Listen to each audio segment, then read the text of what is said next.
In our previous devlog, we noticed that many players are concerned about CIVIREVIVAL's combat gameplay and feel that there has been relatively little demonstration of it. We'd like to take a moment to explain the reason here.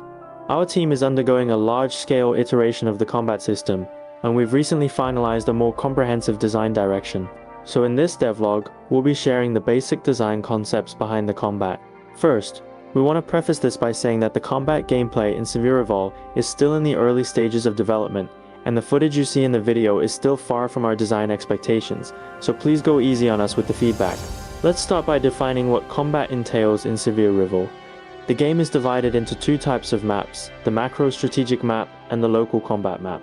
On the macro map, players can control their fleets to navigate across the vast universe, and when your fleet encounters an enemy fleet, both sides will enter a standoff state, during which players can choose whether to manually intervene in the battle. If you choose not to manually participate, the battle will automatically resolve after a certain period of time. Now let's take a look at the combat map. Battles take place on a horizontal plane, with both fleets spawning at opposite ends of the map, and before the battle begins, you'll need to set up your formation first. In our recent iterations, we've removed the fog of war from the battlefield to allow players to observe the enemy's fleet composition before the battle, think through their strategies thoroughly, and accelerate the combat pace. During battles, the main difference between ship functions lies in their weapon range, which we've roughly categorized into short range and long range. Short range weapons have a wider firing angle, but shorter range, while long range weapons have a longer range but narrower firing angle.